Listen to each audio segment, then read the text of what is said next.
What the technology does is merely permit you to apply this very potent chemical and antibiotic directly on the plant without killing it. Otherwise, it's a non-selective herbicide. And the other thing that it does is anytime you disrupt the integrity of the genetic code in that plant, you have what we call epigenetic effects, in other words, non-target effects, so that you change a number of other processes in the plant just to get this one that you're looking for from a commercial standpoint. With the herbicide-tolerant crops, as farmers came to rely more exclusively on these Roundup-ready crops and started to plant them year in and year out on the same acre, they started to impose a very high level of selection pressure on the weed populations. So as resistant weeds spread, farmers would respond first by upping their rates of glyphosate, spraying a little heavier and spraying an extra time. So instead of spraying once, they would spray twice, or in a region of the country where they used to spray twice, they'd spray a third time. So 25% more herbicide across 50 million acres of soybeans and 50 million acres of corn. It's a lot of herbicide. The costs of production are actually much greater because your pesticide, your herbicide costs go up, your seed costs go up dramatically, and your yield goes down. So if there's nothing in that genetic engineering process and the technology that has done anything for yield. We've made some great strides as far as yield improvement, but it's all been done through traditional breeding. We have not seen higher intrinsic yields, according to the Union of Concerned Scientists, but we have seen higher yields in other areas. We've seen higher profits.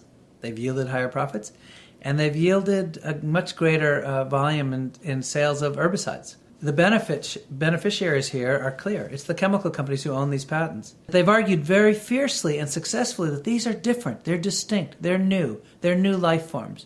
But then they go over to the FDA and say, they're not different, no one should be concerned, they've been adequately tested and thoroughly tested. Well, any scientist who tries to test their seeds is in violation of their patents, and they have prosecuted many, many scientists. We can't do our job because of these kinds of restrictions, because what the companies can do is, if I'm a scientist and I say, okay, I want to compare Monsanto's corn rootworm protected variety and compare that to Syngenta's or compare that to DuPont's. I want to compare them side by side. They don't allow that. And that's not the proper way to do science. Because if you wanted to do a true food safety assessment, if the company says no, then you can't really do that. That's why most of these food safety studies, which have started uncovering suggestive or evidence of harm, they've all come from Europe.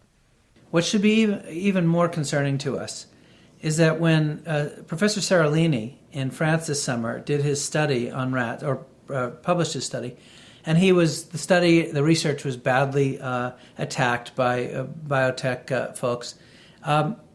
About 140 scientists from around the world came together and wrote a letter in the Independent Science News protesting the treatment of not only the research, but also of Dr. Seralini himself.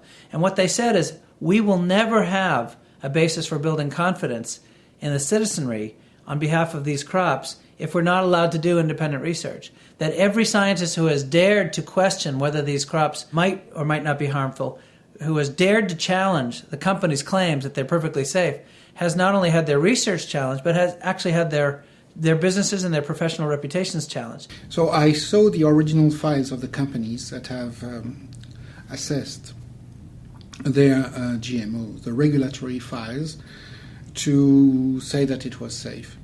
So I was greatly appreciating the fact that GMOs could diminish the pesticides, and when I was in the government committees, I realized that it was the contrary, because agricultural GMOs are designed to contain pesticides, to swallow it, like Roundup Ready corn or soya or alfalfa or Roundup Ready maize, the one I tested. But then we had 2-3 times more tumors in the treated groups with GMOs or with pesticides, even more with the lowest level of Roundup. And we saw that GMOs alone were able to give the same pathologies. And then it took us 4 months to convince the International Scientific Committee that we had taken all the controls.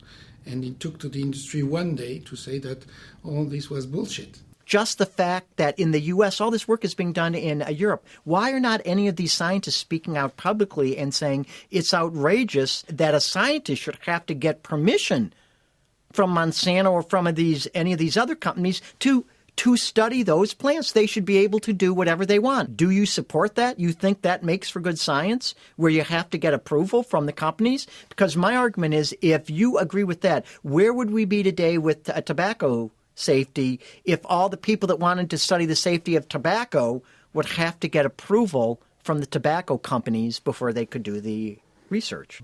I mean, if you look at the industry priorities, all of a sudden they're talking about humanitarian goals. You give them these technologies, and what are they going to do? Well, we have decades of track record, right? The best predictor of future behavior is past behavior, and these industries are not going to prioritize human health. They're not going to prioritize animal welfare. They're going to prioritize the bottom line unless we get out there and expose what they're doing. So what you've got here, to be very blunt about it, is you've got a very tyrannic, diabolical, and clever, really even brilliant strategy, a perfect business plan.